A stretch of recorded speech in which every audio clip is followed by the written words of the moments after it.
Bonjour chers téléspectateurs, vous qui nous suivez un peu partout dans le monde à travers cette chaîne de CGB 24 TV universelle qui émettons depuis la ville de Montréal, ici au Canada. Et nous avons donc le plaisir de vous annoncer en fait notre nouvelle émission intitulée Œil sur la politique. Il s'agit d'une émission en fait qui concerne la diaspora non seulement congolaise mais la diaspora des diasporas d'autres continents. Il s'agit de discuter sur des questions politiques relevant de leurs états d'origine, de leur pays d'origine. Et donc pour notre première émission, nous avons donc le plaisir de recevoir sur ce plateau Monsieur Sostin Samba. C'est un originaire de la République du Congo, autrement appelée République du Congo, en fait Congo-Brazzaville. Et il va donc se présenter en ce qui concerne donc le sujet que nous allons débattre aujourd'hui avec vous. Et donc dans quelques instants, soyez toujours connectés sur notre chaîne de CGB 24 TV universelle. Nous allons donc recevoir Monsieur Sostin Samba. Merci.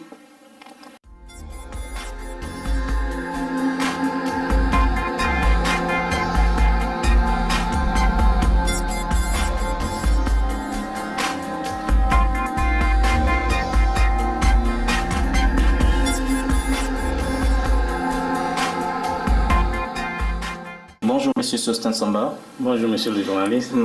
Et donc c'est avec un grand plaisir que nous vous recevons ici sur le plateau des CGB 24 TV universelle. Et est-ce que pour les auditeurs qui vous suivent actuellement, vous pouvez vous présenter un tout petit peu? Je suis Sostin Samba, Monsieur le journaliste. Une fois de plus, bonjour. Bonjour. Il me semble qu'il y a des gens qui me connaissent déjà, qui m'ont déjà suivi dans d'autres chaînes aussi. Et je suis très présent dans les médias sociaux, Twitter, Facebook, YouTube, ainsi de suite. Je suis congolais d'origine, né à Brazzaville. J'ai grandi dans le quartier de Mungali, à Bakongo, à Wende, Talangaye respectivement. Mais dans les années 99-2000, j'ai immigré en France où j'ai passé quasiment une dizaine d'années. Et après mes études, je suis rentré au Congo pour travailler, mais cela n'avait pas trouvé satisfaction. Je suis revenu ici à Montréal, au Canada, où je réside depuis plus de 4 ans maintenant. D'accord. Et est-ce que vous êtes membre d'un parti politique au Congo-Brazzaville ou non? Oui, en 2009, quand je suis rentré au Congo-Brazzaville, j'avais déposé un CV au niveau de la délégation générale chargée de la réparation des séquelles de guerre. Et ce CV avait trouvé satisfaction, donc j'ai travaillé à la présidence de la République pendant au moins 2 ans dans le cadre de la délégation générale chargée de la promotion des valeurs de paix et la réparation des séquelles de guerre auprès du Frédéric Ntumi Binsamou dans les locaux de la présidence de la République. D'accord, ça prouve que vous avez en fait dans le domaine de la politique. Mais tout à l'heure, j'avais une question que je vous ai posée concernant le parti politique. Est-ce que vous avez un parti politique donné au niveau du Congo? Est-ce que vous êtes un membre de l'opposition ou de la mouvance présidentielle? Ou bien encore un membre du parti centriste au niveau du Congo, si ça existe déjà? Nous, je parle au terme de nous parce que nous sommes une association politique dénommée le Forum des jeunes Congolais pour la démocratie et le développement. Mais aussi, je suis président d'une autre association qui est basée à Brazzaville, le COJER, le Collège des jeunes républicains, et aussi membre à part entière du Conseil national des républicains, le CNR. Et j'ai une autre association aussi qui est basée ici à Montréal, la JRP, la Jeunesse républicaine pour la paix. D'accord. Et qu'est-ce que vous, en fait, au niveau de la jeunesse républicaine pour la paix ici au Canada, de quoi parlez-vous exactement? Quelles sont les ambitions de cette association? Si l'on ne peut pas le qualifier de parti politique, mais de l'association en tant que telle, quelles sont vos ambitions? Okay. C'est une association politique dénommée le Forum des jeunes Congolais. Une autre association, comme je viens de le nommer, la Jeunesse républicaine pour la paix.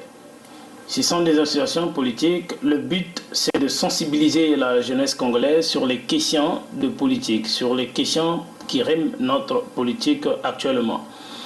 Parce que la jeunesse est une entité importante dans le développement d'un pays, mais toutefois, ce rôle demeure dépendant de l'encadrement que reçoit cette jeunesse et en vue de cette participation et de son implication effective dans le processus de développement. Voilà pourquoi nous avions pensé qu'il est temps que la jeunesse soit sensibilisée sur les questions qui riment la politique actuelle de notre pays, le Congo-Brazzaville. C'est bien. Mais je pense qu'au niveau de votre association, la plupart des membres, ce sont des Congolais du Congo-Brazzaville, ou bien est-ce qu'il y a aussi des Congolais de la République démocratique du Congo?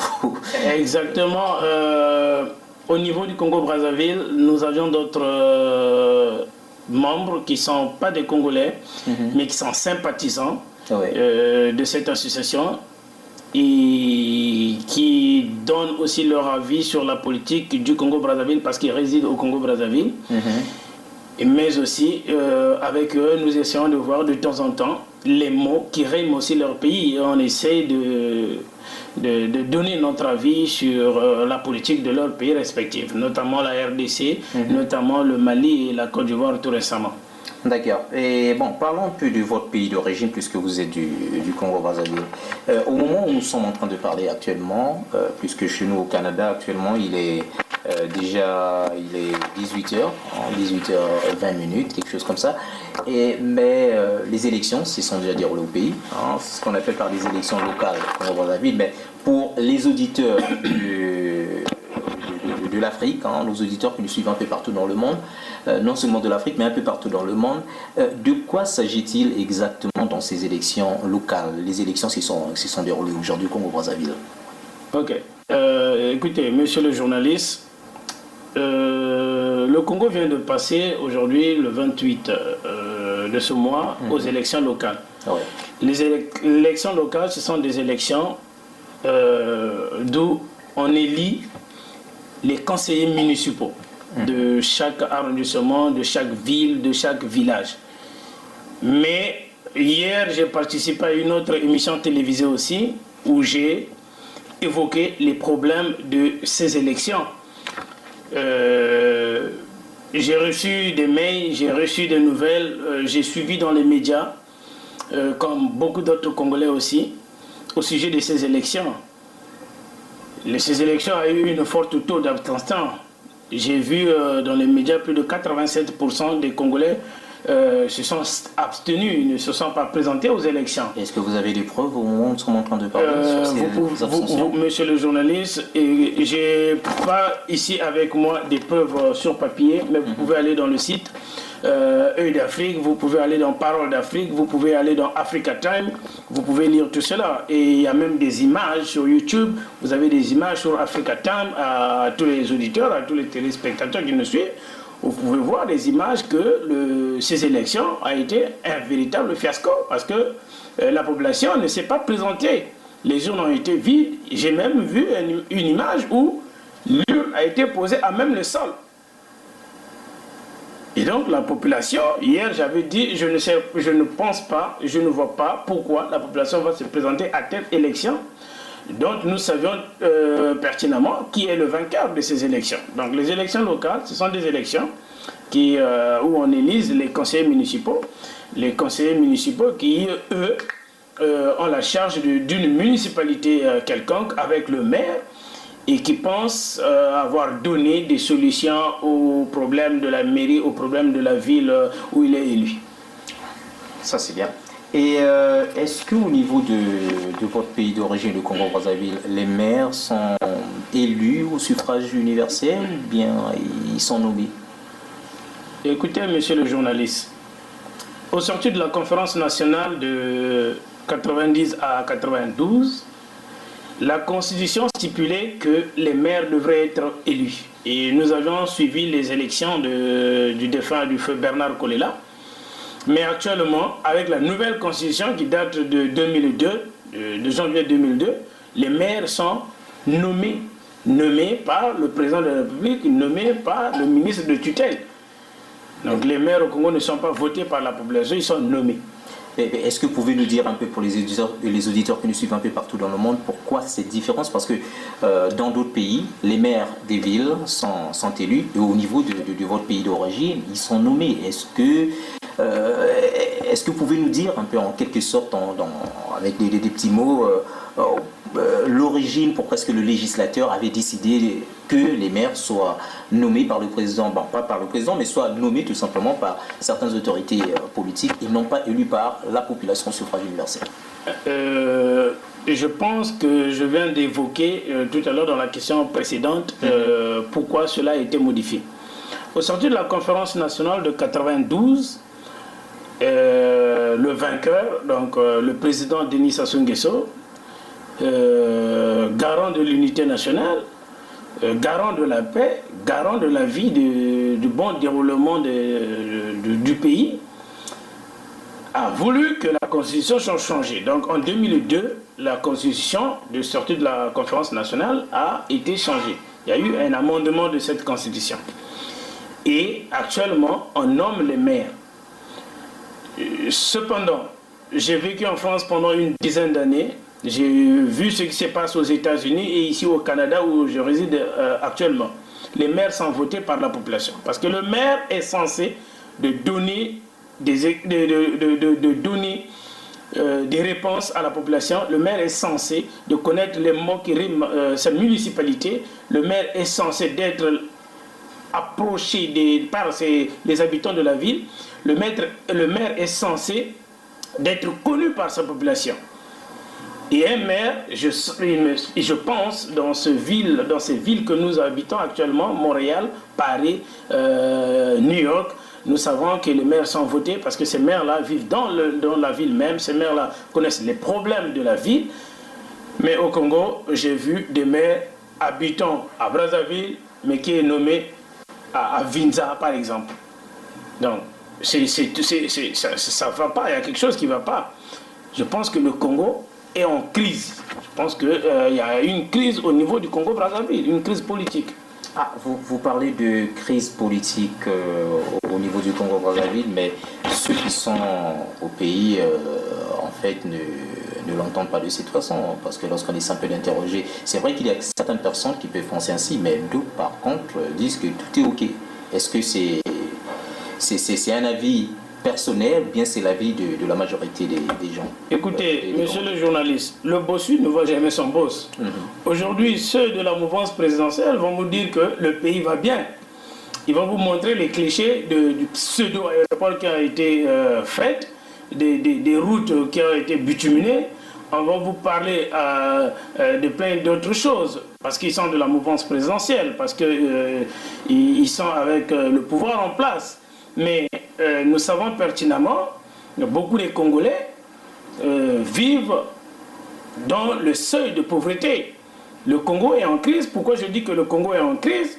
Le Congo, c'est un petit pays. Aujourd'hui, on nous parle de 4 millions d'habitants, et dont je doute même les chiffres, puisque la dernière fois que le Congo a connu un recensement administratif de la population viable et fiable, c'était dans les années 90, Mais après 97, après 2002, tous les recensements que nous avions connus à Brazzaville, ce n'était qu'un fiasco. C'était des recensements mafieux, dont d'autres opposants ont dénoncé. Et donc, quand je parle de crise, parce que rien ne marche au Congo-Brazzaville, du point de vue politique. La politique est à terre. Et comme disait Ariel Sharon, dans un pays où la politique ne marche pas, tout est à terre. Le Congo, c'est un pays... Oui, monsieur le journaliste, excusez-moi, mais je dois m'exprimer sur cette question de crise. Parce que le Congo, c'est un petit pays de 342 000 km² qui te produit au moins 120 millions de barils par an de pétrole. Et l'année passée, le Congo a fait un excédent budgétaire de $1000. De 1000 dollars. Où est passé cet argent? Pourquoi la population crie encore? Nous n'avions pas d'électricité, nous n'avions pas d'eau, nous n'avions pas à manger. Et même le foufou que nous mangeons au Congo vient du Rwanda, le petit Rwanda. Je pense que le Congo est en crise, monsieur le journaliste. Si le Congo est en crise, est-ce qu'il n'y a pas une opposition au niveau de votre pays d'origine?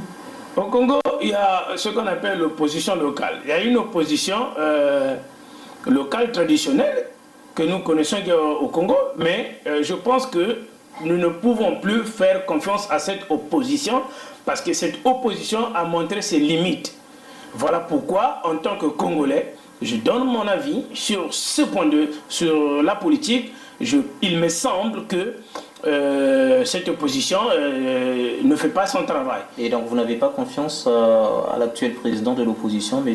Mathias Nzan, ou soit encore en fait cette coalition des membres de l'opposition de façon à mener une politique capable de changer les choses au pays? Écoutez, monsieur le journaliste, Mathias Nzan, c'est un personnage de la politique congolaise qui n'est plus à présenter. Nous connaissons tous le rôle qu'il a joué pendant la Sassou 1. Aujourd'hui, M. Mathias Nzan se présente comme opposant du président Denis Sassou Nguesso. Il est peut-être opposant, il a ses convictions, mais moi, je ne suis pas de mèche avec Mathias Nzan. Je ne crois pas en la politique que Mathias Nzan mène actuellement. Je doute en l'opposition de Mathias Nzan. J'aimerais voir des preuves sur le terrain. Mathias Nzan ne se prononce pas sur beaucoup de sujets. Et partant de ce principe, il me semble que Mathias Nzan, pour moi, c'est un opposant fabriqué par le président Denis Sassou Nguesso. C'est pourquoi le Congo a besoin d'une opposition forte, une opposition citoyenne, des jeunes qui doivent se lever pour dire que trop c'est trop. Et nous avions besoin d'eau, nous avions besoin de l'électricité, nous avions besoin d'emploi. Et c'est le Congolais moyen qui souffre. Mais est-ce que la meilleure façon de lutter du point de vue politique, de se faire entendre, n'est pas vraiment d'être au niveau, d'être à Brazzaville ou soit encore au Congo, à l'intérieur même du pays, de façon à donner ses points de vue, de façon à influencer la politique? Parce qu'à l'étranger, il me semble que c'est pas facile d'être entendu par les dirigeants politiques. Et avoir des ailes, c'est pas suffisant. Nous pouvions aller au niveau du Congo-Brazzaville, rien ne nous empêche parce que c'est notre pays. Et le moment viendra, nous allons descendre à la base parce que beaucoup de Congolais nous attendent, mon équipe et moi, nous avons élaboré un planning d'activité d'urgence que nous allons présenter à la population congolaise. Nous avons le manuscrit que je tiens en main, un planning d'activité d'urgence que nous allons présenter à la population pour donner des solutions, pour apporter des solutions aux multiples problèmes, aux multiples maux qui riment cette population. Donc, monsieur le journaliste, le moment venu, nous allons être au Congo-Brazzaville. Nous avons une base au niveau du Congo-Brazzaville, des associations que nous avions mises en place. Ils nous attendent, nous avions des informations du Congo-Brazzaville. Et d'ici peu, nous allons descendre au niveau du Congo-Brazzaville pour aller confronter ces opposants-là, pour aller nous confronter à la mouvance présidentielle. Parce que nous, jeunesse, nous pensons que le moment est venu où nous allons mettre la main dans la pâte, où nous allons prendre le flambeau.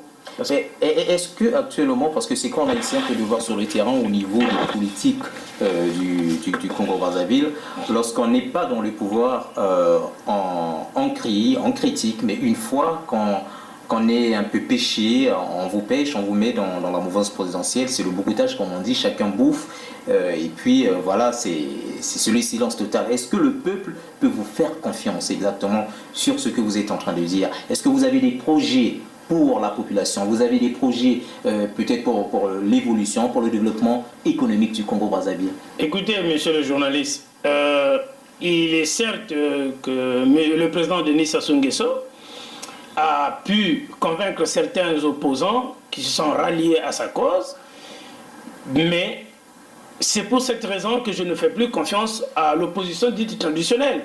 Parce que nombreux sont ces opposants qui ont travaillé avec le président Denis Sassou Nguesso et aujourd'hui se retrouvent dans l'opposition.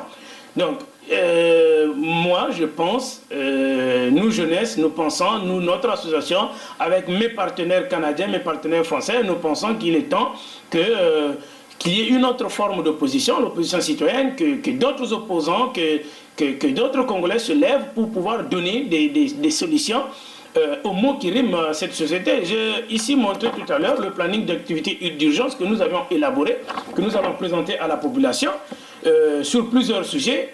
Comment je ne peux pas comprendre, par exemple, en plein 21e siècle, que le Congolais crie encore que nous manquons d'eau, qu'il n'y a pas d'électricité dans notre quartier, qu'ils ne peuvent même pas charger les batteries de leur téléphone. C'est quand même hallucinant. Mais le barrage d'Imboulou qui a été construit. Mais le barrage d'Imboulou ne répond pas aux besoins de la population congolaise. Même ce barrage, ça a été un fiasco, puisque il me semble-t-il qu'il y a juste une turbine qui fonctionne et l'autre est en panne. Alors, monsieur le journaliste, nous avions des projets, nous avions des idées, nous avions des solutions, et le moment venu, nous devions les présenter aux Congolais. Et les Congolais devront nous faire confiance, et nos partenaires français, nos partenaires américains, nous les rassurons d'ailleurs que les intérêts seront protégés.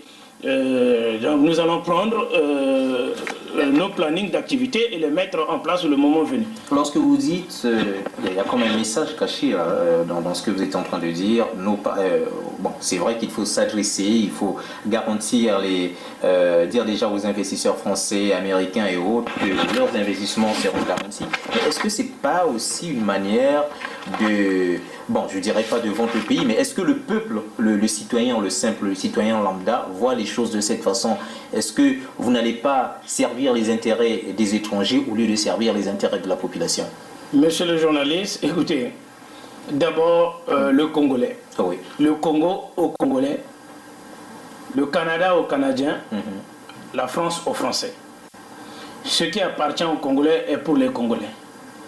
Mais à l'heure où nous parlons de la mondialisation, à l'heure où nous parlons du développement de la démocratie, il faut bien avoir des partenaires. Il faut bien avoir des partenaires.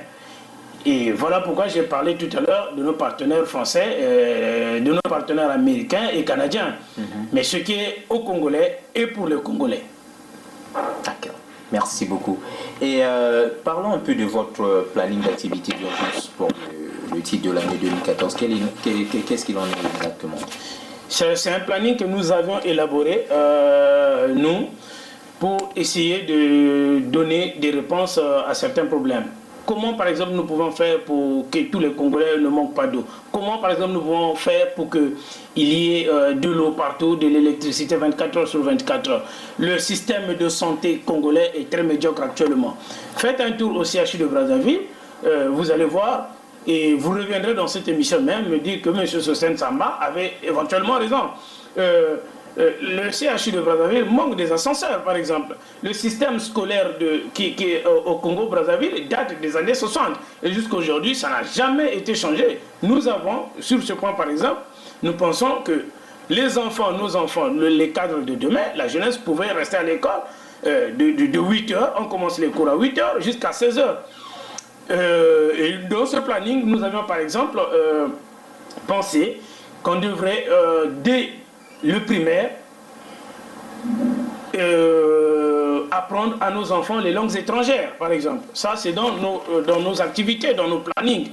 Donc, de 8h à 16h, l'enfant est à l'école.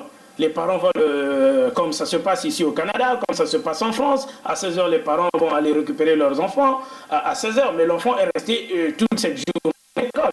Ce qui empêchera d'avoir des enfants abandonnés dans la rue, ce qui nous des expériences comme ça. Nous avions pas mal d'activités, des plannings que nous allons montrer. Ça, c'était par exemple parmi d'autres. Et pour la création d'emplois, création d'entreprises, est-ce que vous avez des projets dans ce sens pour la population congolaise? Parce que ce qui est important pour le simple Congolais, le simple citoyen, c'est d'avoir un emploi. C'est d'avoir un salaire chaque fin du mois, c'est un peu d'aider la famille, mais à partir du moment où ils sont déjà fatigués avec les politiques qui viennent un peu vendre des promesses de tous les jours qu'on entend depuis l'indépendance du pays jusqu'à aujourd'hui, mais tel que vous l'avez soulevé aujourd'hui, le Congo est malade. Bon, ça sont vos propos et aussi certaines personnes qui sont au pays. Qu'est-ce que vous pouvez faire exactement pour ce qui est de l'industrialisation du Exactement, monsieur le journaliste, écoutez, j'avais, au début de l'émission, j'avais dit que le Congo est en crise. Et je vais poursuivre cette pensée parce que le Congo est en crise, crise politique, crise économique, crise sociale. Le gouvernement actuel existe depuis plus de 30 ans. Le président Sassou Nguesso est aux commandes du pays depuis plus de 30 ans. Mais il n'y a pas eu création d'emplois depuis lors. Il n'y a pas eu. Les salaires des Congolais montent de 100 francs CFA, de 200 francs CFA, de 1000 francs CFA. Le Congolais moyen n'arrive pas à tenir les 2 bouts du mois. Un Congolais qui te gagne 150 000 francs par mois, alors que le loyer coûte 75 000, quasiment la moitié de son salaire, il est incapable de tenir les 2 bouts. Nos partenaires et nous avions pensé qu'il faut créer des emplois, qu'il faut générer des emplois au niveau du Congo-Brazzaville. Et plusieurs partenaires nous ont annoncé à venir investir au Congo, mais il faut qu'il y ait la stabilité politique, mais qu'il y ait un changement dans les mentalités, qu'il y ait le changement du pouvoir. Et nos partenaires vont descendre pour la création des emplois. Et nos partenaires français, nos partenaires américains, nos partenaires canadiens vont descendre au Congo-Brazzaville pour la création des emplois, pour essayer de donner des emplois aux Congolais. Pour créer des emplois aux Congolais, il faut que nous le fassions. Et cela va de pair avec l'éducation, et cela est de ressort du gouvernement, de la politique, du président Denis Sassou Nguesso, de créer des emplois aussi pour les Congolais. Voilà pourquoi j'avais parlé, monsieur le journaliste, qu'il faut que le président Denis Sassou Nguesso, qui a fait un énorme travail que je salue, depuis 1997 jusqu'en 2014, doit maintenant passer le témoin à un autre Congolais qui lui sera mené à bout les projets que lui a commencé. Il faut qu'il passe le témoin. Et donc vous êtes en train de faire allusion à l'alternance politique, c'est bien ça? Monsieur le journaliste, écoutez, l'alternance politique est à la base de tout développement. L'alternance politique est à la base de tout progrès. Sans alternance, c'est le chaos qui s'installe. C'est pour cette raison que nous pensons que au Congo, il doit y avoir une alternance politique.